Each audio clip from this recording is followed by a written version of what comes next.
में स्वागत है। साथियों, मैं इस वीडियो में चर्चा करने वाला हूं वास्तु शास्त्र से संबंधित। और वास्तु शास्त्र में पर्यावरणीय जो वास्तु है अर्थात पर्यावरण से संबंधित, चूंकि आप सबको ज्ञात है कि हमारे वैदिक परंपरा से ही प्रकृति की पूजा होती रही है।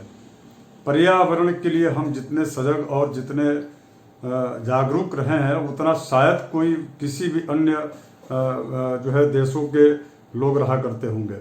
तो निश्चित तौर से हमारी यह परंपरा रही है।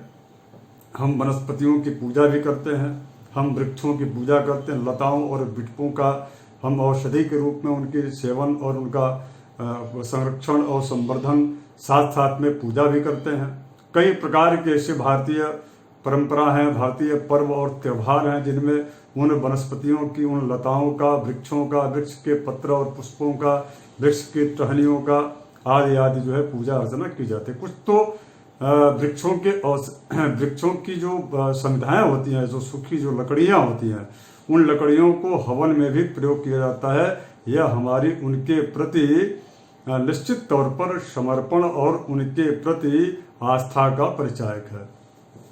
उसी संदर्भ में चूंकि आजकल प्रायः देखा जा रहा है कि जो पश्चिमी जो वास्तुकार हैं, मैं उनको वास्तुकार तो नहीं, आर्किटेक्चर जरूर कहता हूँ, दोनों में अंतर है, तो वो जो है मिश्रण कर देते हैं और उसके पश्चात उनका दो चार रटी रटाए उनके इंग्लिश के वर्ड होते हैं, शब्द जो है जिनको जबरदस्ती उसको लोगों को भ्रमित करते हैं और कहते हैं कि यह वैदिक परंपरा है। तो वैदिक परंपरा ऐसी नहीं है। सबसे प्रथम चीज तो यह है कि वैदिक परंपरा में तो घर में शौचालय निर्माण की भी अनुमति नहीं देता, किंतु आजकल लोग करते हैं। पश्चिमी सभ्यता है, हम उसके प्रति उसमें वशीभूत हो चुके हैं और मैं स्वयं या हम आप सभी उसका प्रयोग कर रहे हैं। तो निश्चित तौर पर यह, लेकिन यह वैदिक वास्तु नहीं है, तो इस भ्रम में रहना ठीक बात नहीं है। हाँ, उसी तरह से हमारे घर के आसपास में, घर के जो है आस पड़ोस में कुछ वनस्पतियों को लेकर के, वृक्षों और पुष्प और पौधा वृक्षों को लेकर के भी कुछ विसंगतियां मैं विद्वानों द्वारा देख रहा हूँ। जो पश्चिमी उनकी जो सभ्यता है या पश्चिमी जो उनकी वास्तु परंपरा है उसको इसमें मिश्रित कर दिए हैं, जो कि गलत है। क्योंकि भारत की अपनी एक भौगोलिक वास्तु परंपरा है, भारत की अपनी एक भौगोलिक अपनी जो है स्थिति है, और उस भौगोलिक स्थिति के अनुसार वास्तु का प्रभाव उस देश में, उस क्षेत्र में, उस घर में, उस मोहल्ले में, उस प्रदेश में, उस राज्य में पड़ता है। तो इस चीज का आपको जो है ध्यान अवश्य रखना चाहिए। मैं बार बार कहता हूं और कई बार मैं इस बात को कह चुका हूं कि चाइनीज जो वास्तु है या जो चाइनीज जो फेंग शुई इत्यादि की जो परंपरा एक बीच बहुत ज्यादा चल पड़ी थी, जो कि भारत में बिल्कुल भी उसका कोई प्रभाव नहीं था। भारत में लोग उसका प्रयोग किए किंतु उसका कोई प्रभाव या फल शुभाशुभ नहीं पड़ा। इसलिए नहीं पड़ा चूंकि हमारे भारत का जो वास्तु है, हमारे देश का जो वास्तु है, वह हमारे देश के जो है चारों दिशाओं का जो वास्तु है वह निश्चित रूप से चीन के जैसा नहीं है। तो चीन का जो फेंग शुई है, चीन की जो चाइनीज जो वास्तु था, वो वास्तु भारत में निराधार था। इसका कई विद्वानों ने विरोध किया, हम लोगों ने खंडन किया। उसी प्रकार से वनस्पतियों को लेकर के, घर में जो पौधे और वृक्ष हैं उनको लेकर के भी कुछ जो है विदेशी जो मिश्रित कल्चर से उत्पन्न जो वृक्ष और पौधे हैं, उन पौधों को जो है बताया जा रहा है कि आप इसको लगाएं, इससे आपके जो है घर में बहुत, उदाहरण स्वरूप में मैं आपको बता दूं, जैसे मनी प्लांट, इसका नाम मनी प्लांट। तो ये मनी प्लांट क्या घर में पूर्व उत्तर कोण में रखने से धन की वृद्धि होती है, ऐसा कहा जाता है। तो क्या मनी प्लांट की प्रामाणिकता है वैदिक वास्तु में? नहीं है ना। लेकिन फिर भी मैं जानता हूं, मैं समझ रहा हूं कि आप इस जो हमारी वीडियो को देख रहे हैं उसके बाद भी आप उसको रखे होंगे या रखने की स्थिति में होंगे या उसके बारे में आपकी सोच बन चुकी होगी। किंतु मैं आप सबसे आग्रह करता हूं, वैदिक जो वास्तु है, अपने घर, आपके घर में जो तुलसी का पौधा, जो आपकी घर की निर्मलता, जो आपके घर में स्वच्छता, जो आपके घर में वायु का शोधन कर सकता है, धन का शोधन कर सकता है, धन का आगमन कर सकता है, वह मनी प्लांट में उतनी ताकत उसमें नहीं है। किंतु निश्चित रूप से मैं इसका विरोध नहीं कर रहा, किंतु मैं आपसे ये कह रहा हूं कि यह वैदिक वास्तु नहीं है। उसी प्रकार से बोनजाई का जो पौधा मैंने देखा कि दक्षिण पश्चिम की तरफ लोग रखते हैं, या ऑफिसों में भी मैं देखा हूँ लोग रखे रहते हैं। तो मेरे कहने का अभिप्राय है कि जो स्वयं ही कभी नहीं बढ़ पा रहा है वह दक्षिण पश्चिम नैऋत्य कोण में या उस दिशा में रख करके आप क्या चाहते हैं कि उससे संतान की वृद्धि होगी आपके घर में, या आपके जो है जो आपके कॉमर्शियल जो आपका जो व्यापारिक जो प्रतिष्ठान है उसमें आपके बाद जो सेकंड लाइन में आपके जो अधीनस्थ जो कर्मचारी हैं, क्या वो आपके न रहने पर आपके उस जो है कार्य क्षेत्र का व्यापार का समुन्नत जो है विकास कर पाएंगे? बिल्कुल भी नहीं। किंतु फिर भी यह पश्चिमी सभ्यता के द्वारा जो प्रवेश कराया गया है इस प्रकार का वास्तु भारत में, तो उसका जो है निश्चित रूप से हम पालन कर रहे हैं, किंतु गलत है। और ये जान करके हम उसका पालन कर रहे हैं कि ये तो वैदिक वास्तु है। तो मेरा थोड़ा उससे जो है भिन्न मेरा मत है, भिन्न नहीं बल्कि मेरी जो हमारे जो शास्त्राज्ञा है, जो हमारा वेदाज्ञा है, हम उसके आधार पर आपको बोल रहे हैं। मित्रों, मैं चर्चा करूंगा आपका अधिक समय न लेते हुए कुछ विषयों को लेकर के, और वो विषय है वृक्षों से संबंधित। वृक्ष के बारे में मैं आपको कुछ चीजों को बताना चाहूंगा। याम्यादिषु अशुभ फला जातस्तरव प्रदक्षिणे नैते उदगादिषु प्रशस्ताः प्लक्षवटोदुम्बरा स्वत्था कंटकिनो रिपुभयदाः क्षीरिणो अर्थनाशाय फलिनः प्रजाक्षयकरा दारुण्यपि वर्जये देशाम् फलिनः फलप्रधाना आम्रादयः एषा मृत्युपलक्षण परेशामपि निंद्य वृक्षाणामपि। अर्थात घर के दक्षिण दिशा में क्रमशः दक्षिण दिशा के क्रम में पाकड़, बट, गुलर, पीपल ये वृक्ष जो है शुभकारक नहीं होते। हाँ, किंतु यदि घर के बाहर अर्थात आपके और के भी जो चार दीवारी होती है उस चार दीवारी के यदि अंदर होता है वो वृक्ष, तो यदि चार दीवारी के बाहर है या सड़क या मार्ग के जो है उस पार है, जैसे वृक्ष उस पार है, तो उन वृक्षों का उस घर पर कोई शुभाशुभ प्रभाव नहीं पड़ता है। यदि आपके बाउंड्री के अंदर अर्थात आपके जो है घर के चार दीवारी के भीतर और आपके घर से लगे हुए इन दिशाओं में यदि इस प्रकार के वृक्ष हैं तो ही वह शुभ कारक है। किंतु ये शुभ कारक भी होते हैं, किंतु उसका क्रम और उसकी दिशा जो है सुनिश्चित होती है, और वो दिशा कौन सी है उसको मैं बता रहा हूं आपको। तो इसलिए आपके मन में भ्रम नहीं होना चाहिए, और मेरे इस वीडियो बनाने का मतलब ये बिल्कुल है कि इसमें किसी प्रकार का आपको भ्रम न रहे। अगर यदि यही पाकड़, वट और गुलर, पीपल ये वृक्ष अगर यदि उत्तरादि क्रम से हम जिस प्रकार से प्रदक्षिणा करते हैं या क्लॉकवाइज दिशा में अगर यदि यह वृक्ष हैं तो यह वृक्ष उस घर के 95% जो है उस घर के वास्तु दोष को भी समाप्त कर देते हैं, अर्थात बहुत ही शुभ कारक है। जो वृक्ष, जो वनस्पति घर के जो है दिशा के का यदि ज्ञान आप रखते हुए यदि आप घर में लगाते तो बहुत ही शुभ कारक हो जाता है। जैसे घर के उत्तर में यदि पाकड़ का वृक्ष हो तो बहुत ही उत्तम और फलदायी शुभप्रद होता है। मैं इसके पश्चात और भी बताऊंगा कि वो कितना बड़ा होना चाहिए। देखिए, कोई भी एक मूल इसका सिद्धांत है कि यदि घर आपके घर के 1/4 अर्थात जो है अगर यदि आपके घर के की जितनी ऊंचाई है उस ऊंचाई से यदि ऊंचा वृक्ष है तो उस घर को नुकसान पहुंचाएगा। किंतु अगर यदि दिशा उसकी सुनिश्चित है और आपका घर यदि चतुरस्र है और उस दिशा में, जो दिशा मैंने कहा उस दिशा में बड़े ये वृक्ष हैं, जो इन वृक्षों का मैं नाम दे रहा हूं, जैसे पाकड़ यदि घर के उत्तर दिशा में है, यदि बट वृक्ष घर के पूर्व दिशा में है, और गुलर यदि घर के दक्षिण दिशा में है, और पीपल यदि घर के पश्चिम दिशा में है, तो ये जो है शुभ कारक होता है।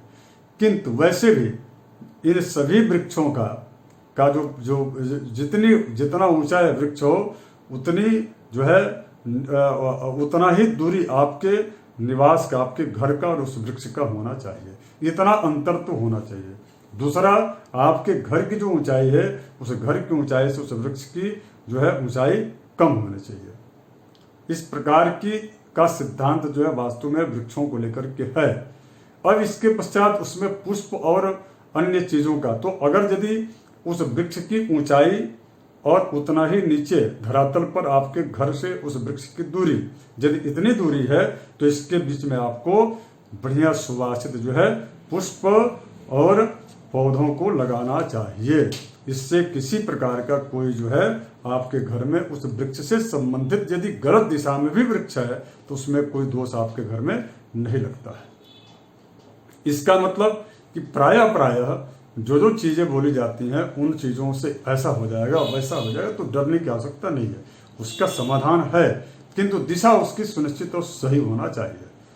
और उसके बाद वही चीजें, जो चीजें आपके लिए गलत सिद्ध साबित हो रही है उसको वही जो है सिद्ध अच्छी हो जाती है। मैंने एक किसी मित्र का फोन आया, उन्होंने कहा कि हमारे घर के जो है पीछे भाग में कदम्ब का वृक्ष है और मेरा घर चूंकि उत्तर मुखी है, तो दक्षिण दिशा में कदम्ब का वृक्ष का होना यह जो है शुभ कारक है। किंतु कंट किनो जो है रिपु भयदाह क्षीणो अर्थ नाशाय, अर्थात अगर यदि घर के समीप में कांटे का वृक्ष, अगर यदि घर के समीप में दूध वाला जो वृक्ष, कांटे वाला जो वृक्ष है वो शत्रु को उत्पन्न करता है। और यदि दूध वाले जो वृक्ष होते हैं उन वृक्षों को लगाने से जो है वह उस घर में धन की हानि होती है। और इसी प्रकार से फल वाला यदि कोई वृक्ष रहता है और वह बिल्कुल सन्निकट है, अर्थात उस वृक्ष की जितनी ऊंचाई है उसकी ऊंचाई से आपके घर की समीपता है, यानी कि सामीप्यता है, और घर के ऊपर उसकी छाया जा रही है, यानी कि छत से चढ़ करके बच्चे यदि उसके फल को तोड़ने की ऐसी स्थिति बन चुकी है, निश्चित तौर पर वह फलदार वृक्ष भी आपके लिए नुकसानदायक है। उसके पश्चात जो है इस प्रकार के वृक्षों को घर के आसपास में न लगाएं, बल्कि उसकी दूरी होनी चाहिए। तो उसके पश्चात उन्होंने कहा कि छिंदद्यादि तरुस्तान तदंतरे पूजितान वपेद न्यान पुन्नाग शोका रिष्ट बकुल बनसान समीसालो च, अर्थात पूर्वोक्त शुभदायी जो अशुभदायी जो वृक्ष हैं उन वृक्षों के समीप हो और उनके काटने में यदि कोई कठिनाई आ रही है, यानी कि दिक्कत है, बड़े वृक्ष हो गए कट नहीं सकते, कोई दिक्कत आ रही है, तो उसमें उसका समाधान क्या है?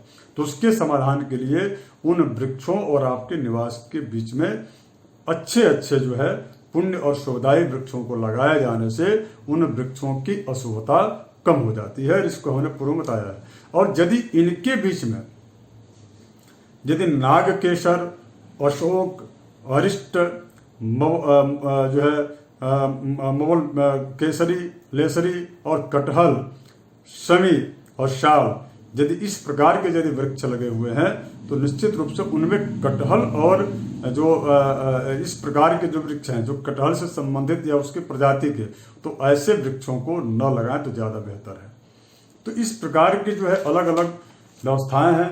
अगर यदि घर के समीप में वेल अर्थात जो है बिल्व, अनार, नागकेसर, जयंती, दाडिमी, रिष्टान परित्यज्य समी सदा और अहीपी पिद्ध मलयान वृक्षान वास्तु मध्येन रोपयेत, अर्थात जो है घर के समीप में वेल, अनार, नागकेसर, कटहल, नारिकेल, प्रियंगु, पुन्नाग, शिरीष, अशोक, केसर, शमी वृक्ष आदि जो है वृक्ष जो होते हैं वो फलदायी शुभदायी हैं, क्योंकि यह पूज्य वृक्ष कहे गए हैं।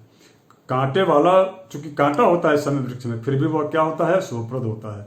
और जो वेल होता है वह कांटा होता है, किंतु वह देव वृक्ष कहा जाता है। वह इसलिए इस प्रकार के वृक्षों का रहना निश्चित रूप से जो है, अनार में भी कांटे होते हैं फिर भी यह शुभप्रद होता है, इसको लगाना चाहिए।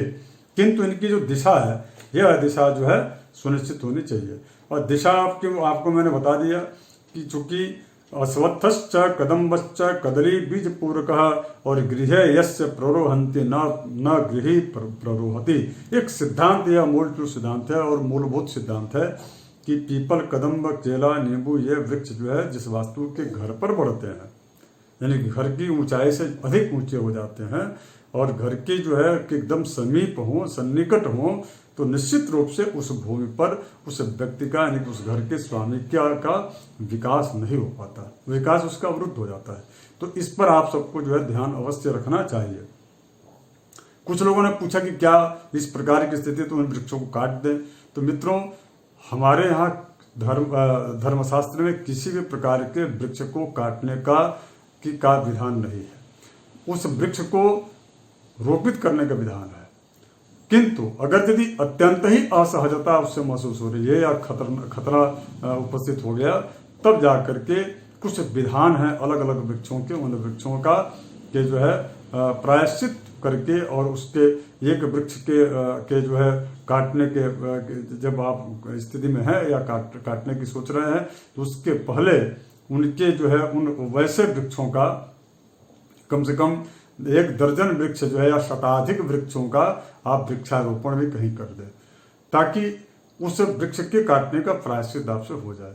तो इस चीज का ध्यान रखना चाहिए। दूसरा चीज, अगर यदि 100 पत्तों से कम यानी कि छोटे वृक्ष हैं तो उनको आप निकाल करके और कहीं पर भी रोपित कर दें, उसको बल्कि काटें न, छिन्न भिन्न न करें। पीपल वृक्ष तो देव वृक्ष है, उसको तो बिल्कुल भी काटने का आपको जो है अधिकार ही नहीं है। किंतु यदि कहीं अनावश्यक जगह पर, तो इसके लिए मैंने एक वीडियो बनाया है, इसमें प्रेषित किया हूं कि उसको जो है आप किस प्रकार से उसके बारे में क्या करना चाहिए, वो भी मैं इस लिंक होगा, इस लिंक है दिया जा रहा है, आप उसमें देख करके और उसके हिसाब से आप जो है पीपल वृक्ष का समाधान कर सकते हैं। मालतीम मल्लिकाम मोचाम चिंचाम श्वेताम पराजिताम और वास्तुन्याम रोपयद्यस्तु च शस्त्रेण निहन्यते। अर्थात मालती, मल्लिका, अमरस, इमली, श्वेता यानी कि विष्णुक्रांता, अपराजिता वास्तु भूमि पर जो है यानी कि आपका जहाँ निवास है वहाँ पर मत्स्य पुराण के अंतर्गत वहाँ पर लगाने के लिए मना किया है। किंतु अगर यदि उसका औषधि के रूप में आप यदि उसको लगा करके और घर में आप चाहते हैं, जैसे मान लीजिए चंपा हो गया, गुलाब हो गया, केला, पुष्प पूजा के लिए केला यानी गमले में लगा लिया, चमेली, केतकी, पुन्नाग, फलनी और उसके पश्चात जो है अनार, अशोक, चमेली, गुड़हल, केसर, जयंती, चंदन, अपराजिता, नारियल, बेल, आम, अंगूर, भृंगराज आदि वृक्ष जो है और इनकी कुछ लताओं वाले जो वृक्ष हैं, जो पौधे हैं, उनको जो है लगाने से शुभदायक रहेगा। किंतु इनकी दिशा जो है सुनिश्चित होनी चाहिए। प्रायः लोग जो है इनकी जो बड़े वृक्ष हैं उन वृक्षों को दक्षिण और पश्चिम दिशा में और वह परिक्रमा के क्रम में लगाना चाहिए, और जो छोटे वृक्ष हैं, पौधे हैं, वह जो है जो छोटे हैं पौधे वृक्ष, उनको उत्तर और पूर्व के कोण में लगाना चाहिए। अर्थात पूर्व उत्तर के कोण बिल्कुल खाली होना चाहिए, दक्षिण पश्चिम का कोण हरा भरा और ऊंचा, यानी कि वहां पर भी ऊंचे वृक्ष भी लगा सकते हैं। किंतु ये जरूर आप तय कर लीजिएगा उस वृक्ष की ऊंचाई से आपके घर की जो दूरी है वो उतना दूरी पर हो। अर्थात ये नियम है वैदिक।